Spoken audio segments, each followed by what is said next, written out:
Irfan Das from RBN. So we are conducting a project on water and sustainability under Wipro Ardhan program. So today we have our chemistry teacher with us. So we would like to know his views based on this topic. So sir, can you just introduce yourself? Okay. Myself, Chandrasekhar. I will work in RBN from 2015. I taking class in senior secondary. So sir, as a chemistry teacher, how do you see the role of science in promoting water conservation and sustainable practices? Okay, nice question. The, if you think without water, life never exists. Okay, water means life.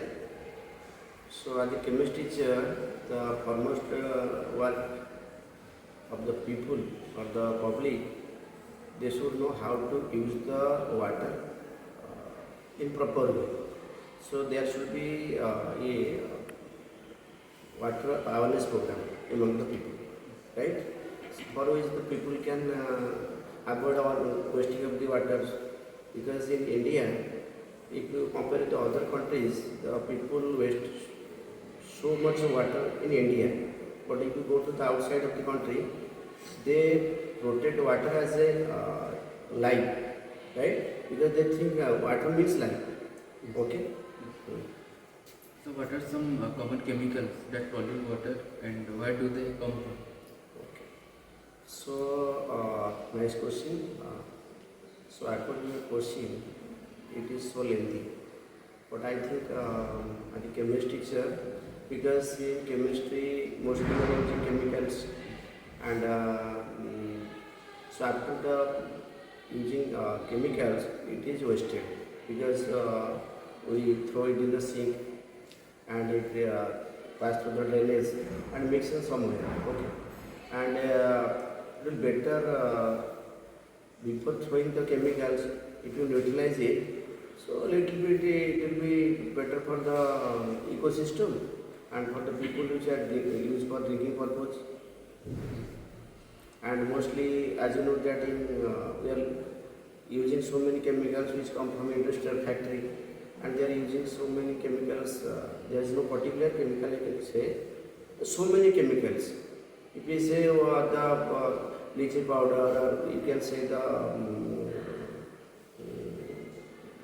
especially you go to canning industry or the leather industry, they are using so many chemicals. Okay. So you should be avoided, it will minimize, better for us. So can you just explain how water can be purified using chemistry? Okay. In ancient time, you know, people used to purify the water by the generally, you know, that is the sedimentation process and using some the vegetables, right, and the sands. Finally, they because the most of the people used to use the river water. Okay, and if you go to the past, you can imagine that the people used the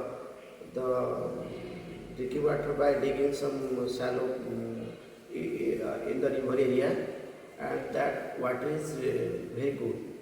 Okay, there actually you cannot find any contamination in this water. That is purified. But nowadays, you know that so many chemicals are implemented. They are using how to filter the water. Mostly, you take the example of RO. Okay. First they do the multi-grade filtration.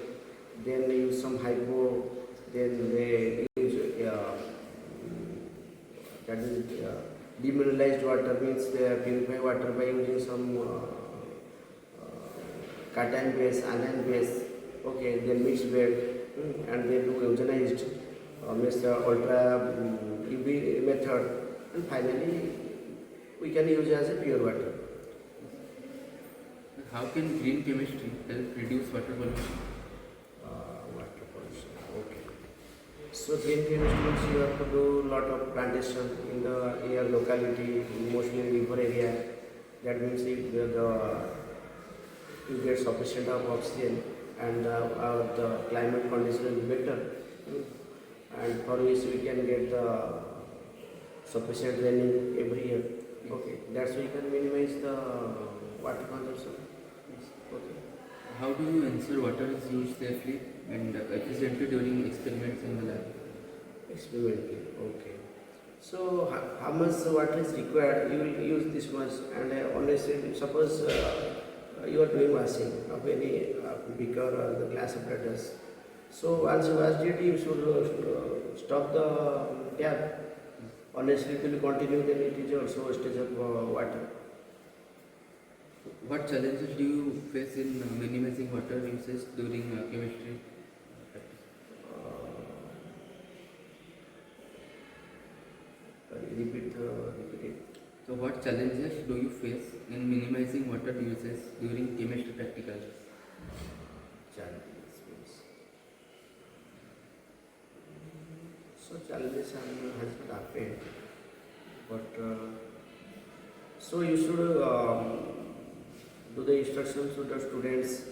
The the students who are doing practical lab, they should use how much water is required. Then you can minimize it. So, what do you think is the biggest challenge the world faces with water sustainability today? Okay, if you say today world, the water is mostly polluted. The people are suffering some that is the epidemic diseases.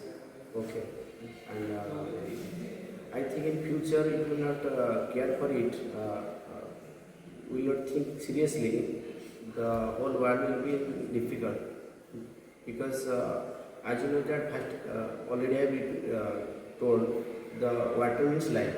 Okay, so survive for living a good life, we should think for the water. How can students use chemistry to help protect water and the environment in daily life? Mm, repeat the question. How can students use chemistry to help protect water and the environment in daily life Protect water and the environment? environment in daily life. Okay, nice question. I think so. Before do any experiment or any preparation, we should know how much water is required. Okay, and also suppose it is better when we are doing the practical individually. If you do in group, the water can be consumption must be limited. Okay, in this way you can minimize the water consumption. So lastly, what message would you like to share with students regarding the responsible use of water both inside and outside the lab? Okay, for the student, my message is to they should see the watch the videos. Some the government assured to so many advertisement at home, at a public place, or in lab. Then that can be enough to minimize our consumption of water. Yes. So thank you, sir, for sharing this view. Thank you all for sharing your time with me. Okay, all the best.